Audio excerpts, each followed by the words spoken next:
Dernière ligne droite de votre émission, le Before GG, avec l'équipe. Et oui, direction à Guinée forestière, hein, rien ne va entre la direction générale de la Société guinéenne de palmiers à huile et DVA, Sogipa, et certains travailleurs de la dite société. En tout cas, selon des informations que nous avons pu glaner, plusieurs travailleurs seraient dans le viseur de la direction des ressources humaines de l'entreprise qui ferait planer la menace d'un licenciement. Tout serait parti de la dénonciation de leurs conditions de travail, telles que on parle de mauvaise gestion, les conditions de vie précaires des ouvriers, l'opacité dans la construction de nouvelles chaînes de production estimées à plus de 300 milliards de francs guinéens, le manque criard de médicaments dans les dispensaires de la société, le non-respect du calendrier de paie des travailleurs.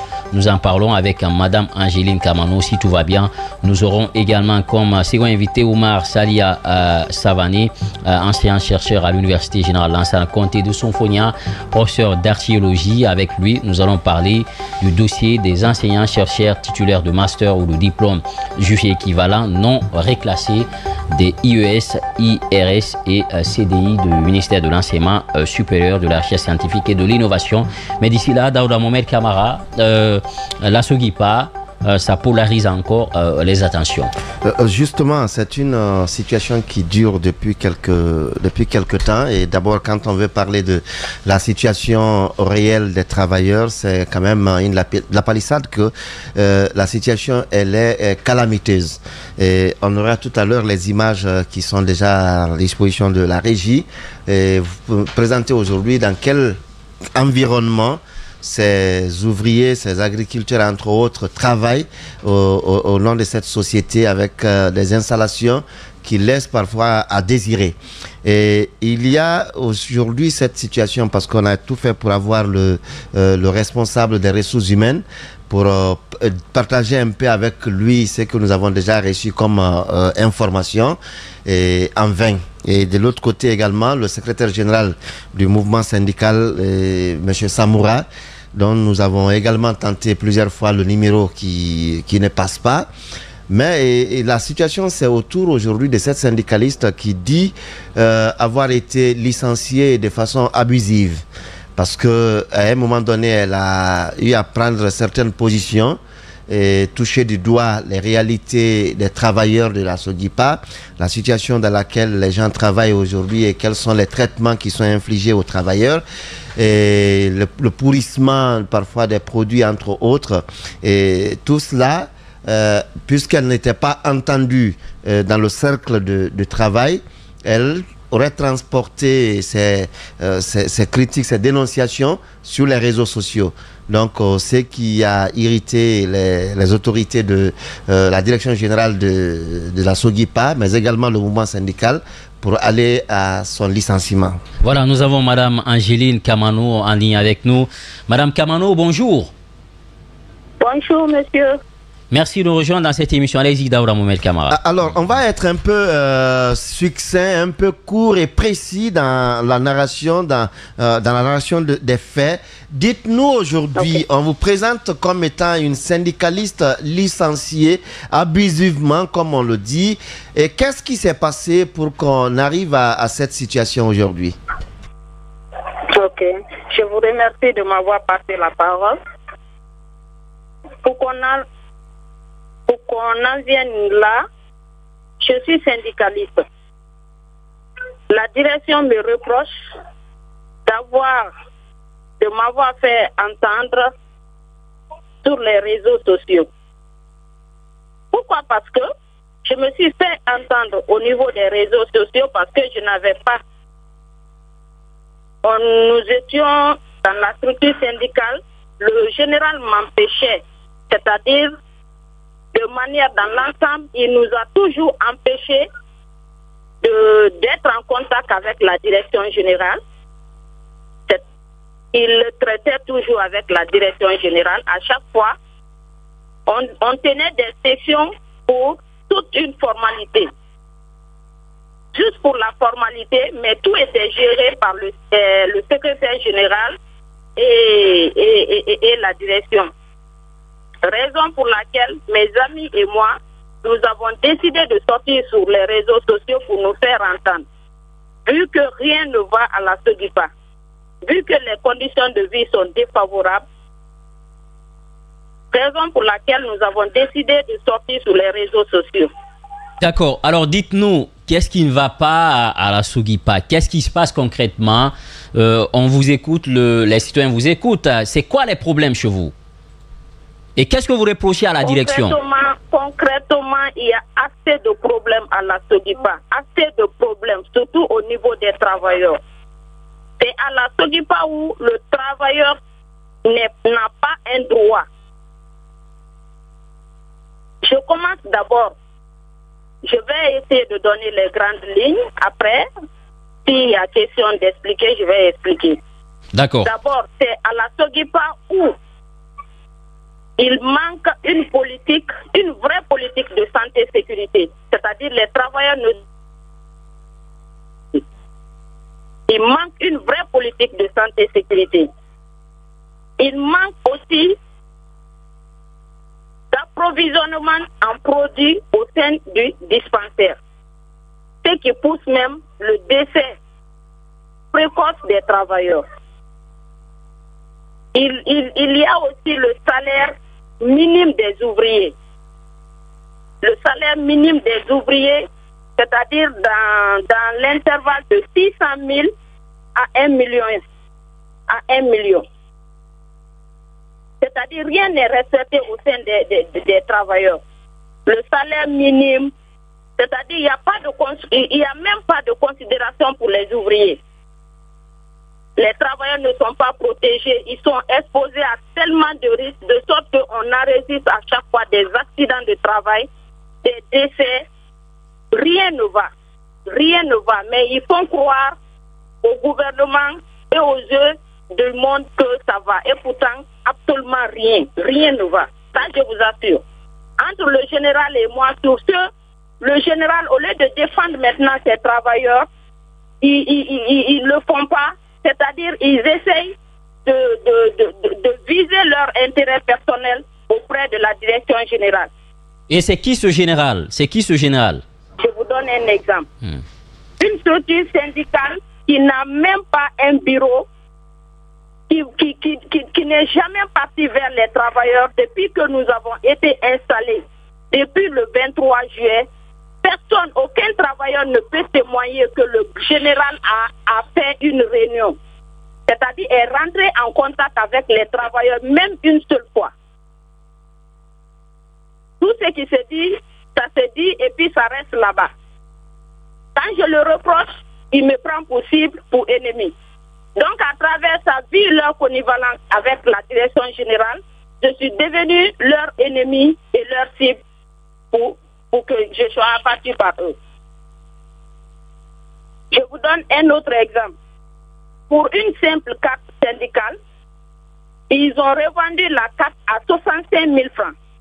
Quand j'ai revendiqué, ils m'ont dit non, c'est venu de là-haut, c'est venu de nos dirigeants, donc on n'a rien à dire. Je dis, mais c'est des trucs. Je dis, quand je prends la genèse des choses, on s'est révolté ici contre l'ancienne direction pour les faire comprendre que ça ne va pas. Pour les faire comprendre que rien ne va, donc ils doivent contribuer à la bonne condition de vie des travailleurs. Mais chose que vous ne faites pas. Donc je les ai toujours rappelé cet objectif. Parce qu'à la jeunesse, on s'est fixé un objectif. Celui d'aider les travailleurs à changer leurs conditions de vie et leurs conditions de travail. Mais jusqu'ici, c'est-à-dire nous avons passé, les travailleurs de la Sogipa ont passé du mal au pire. Ils ont passé du mal au pire. Imaginez maintenant, à l'heure là, si un travailleur tombe malade, il lui faut envoyer 5 000 francs. Et après ces 5 000, après la consultation, on lui donne l'ordonnance d'aller chercher ses produits. Un travailleur qui est payé à 600 000, à 500 000, comment avec des bouches à nourrir, comment il peut faire une économie dans les 500 000? Donc il y a tant d'exemples. D'accord. Vous parlez des conditions. Alors, vous dites que les conditions de vie sont précaires. Ensuite, la question sécuritaire. également le non-respect du calendrier de paie des travailleurs. Vous parlez du non-respect du calendrier de paie des travailleurs. C'est quoi exactement? Oui, oui. Le non-respect de paie. C'est-à-dire, on n'a même pas un calendrier de paie avant de parler du non-respect. On n'a même pas.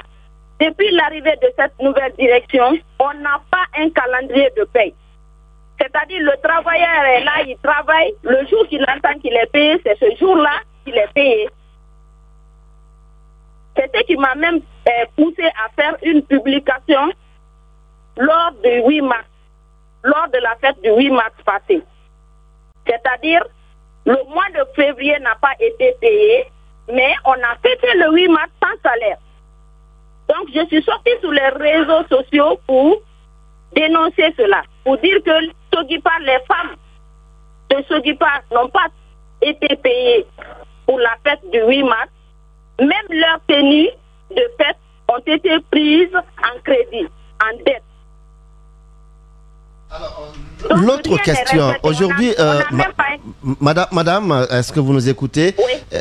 Alors, l'autre question, c'est vrai que vous êtes dans toutes ces revendications aujourd'hui, mais par moment, on entend la direction dire que nous concentrons aujourd'hui les efforts sur le développement des infrastructures, notamment la chaîne de production. Voilà pourquoi, et on ne peut pas répondre à plusieurs de vos revendications. Est-ce que vous avez quand même conscience de cela, que l'usine est en train de travailler pour l'extension, le développement de la chaîne de production? Merci pour la question. C'est que moi je traite cette construction de la nouvelle chaîne comme un voile pour la direction générale. Parce que, à vrai dire, sur le terrain, vu les commentaires faits par la direction générale, sur le terrain, c'est pas comme ça. Vu encore la production léguée, on voit pas de traces. C'est-à-dire la lenteur de la construction est là. La lenteur est là. C'est pas exactement ce qui est là. C'est pas vrai. Je ne pense pas que cela puisse les empêcher. Je vous dis, à pareille heure où nous en sommes actuellement, nos cuves des différentes stations de Sogipa sont servies par bidon au lieu des citernes. Je veux vous dire par là que la Sogipa est en danger. Au lieu que nos cuves de la station sont servies en citerne, actuellement, c'est servi par bidon. Ils vont dans les marchés noirs pour prendre en crédit tellement que la direction est endettée. Ils vont maintenant, le service se fait par bidon actuellement. Imaginez avec nos groupes électrogènes, comment ça va se passer à la longue. Ils ne peuvent pas me dire que c'est à travers cette construction que tout ceci-là, tous ces problèmes-là se présentent. Non, parce que non seulement les planteurs, les retraités, les travailleurs, les transporteurs, tout le monde pleure. Maintenant, alors justement, cette construction n'est qu'un voile pour eux. Selon ce que moi je pense, c'est que c'est un voile pour eux. Et je vous prie aussi de faire vos propres enquêtes pour venir sur le terrain voir les réalités du terrain. Parce que les réalités du terrain diffèrent de ce que la direction nous dit. D'accord. Allez-y, Ousmane Tounkara. Oui, justement, madame, on est en train d'entendre là vos récriminations. C'est vrai que le camp adverse n'est pas là. Mais le secrétaire général du syndicat, par exemple, dit que le montant qui a été recouvré lors de la vente des cartes syndicales, j'ai fait un petit calcul ici, qui s'élève à près de 195 millions de francs guinéens, qu'on vous a demandé de restituer cet argent. Vous avez refusé. Vous confirmez ça? Et comment vous réagissez à cette information? Je n'ai pas bien compris. Qu'est-ce qu'il a dit? Que l'argent recouvré lors de la vente des cartes syndicales vous a été confié en tant que trésorière. Mais après votre licenciement, on vous a demandé de restituer cet argent. Vous n'avez pas restitué. C'est pas vrai. Voici ce qui s'est passé. Après notre installation, j'ai reçu que l'argent de la passation, c'est-à-dire l'ancienne structure syndicale, a laissé une somme de 6 millions de 6 millions 500. 6 millions au fait. Maintenant, après, ils sont venus prendre 1 million. Donc, c'est ce qui me reste. Mais l'argent qu'ils ont pris à travers les 65 000, j'ai même la preuve. Je peux vous liguer cette preuve parce que le jour de leur partage, j'ai enregistré leur voix. C'est pas vrai, c'est pas vrai. C'est-à-dire, ils ont pris cet argent. Quand ils ont voulu me léguer, j'ai dit non.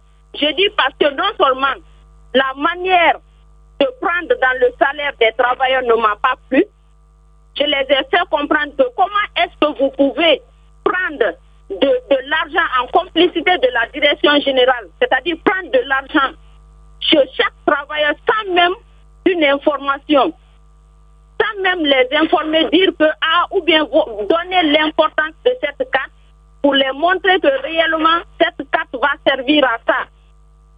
Jusqu'à présent, rien. Je vous dis, il n'y a pas eu de contact. Depuis notre installation, il n'y a pas eu de contact. Vous pouvez demander. Il n'y a pas eu de contact. D'accord, d'accord. Alors justement, d'accord, Madame Kamano, deux dernières questions. Ouais. Vous parlez aussi les arriérés impayés des planteurs. Vous êtes revenu sur ça. Qu'en est-il aujourd'hui? Et pour finir, ouais, qu'est-ce que vous attendez du gouvernement? C'est quoi le message que vous voulez faire passer ce matin?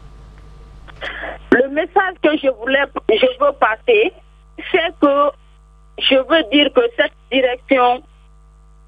direction est venue empirer nos problèmes.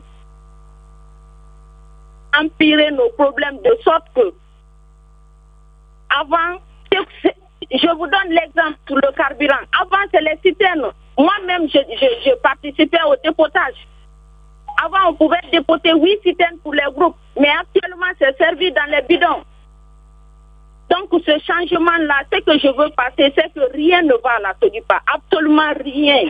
Je veux que l'État nous vienne en aide. Sinon, c'est pas bon. La SOGIPA finira par fermer ses portes. Parce que même à l'heure où je vous parle, les travailleurs ne font qu'à démissionner dans les plantations et dans les usines, vu leurs mauvaises conditions de travail et de vie. Oui, madame. C'est ce message-là que moi je veux passer. D'accord. Vous dites que la situation s'est empirée. Donc, vous craignez une fermeture de la SOGIPA demain? Vous dites? Redoutez une fermeture de la SOGIPA demain? À l'allure où vont les choses? Est-ce que vous êtes là, Madame Kamano? Je vous reçois un peu mal. Voilà. Alors, il disait que, puisque vous dites que rien ne va, est-ce que il y a une menace de fermeture de la société demain, puisque vous dites rien ne va?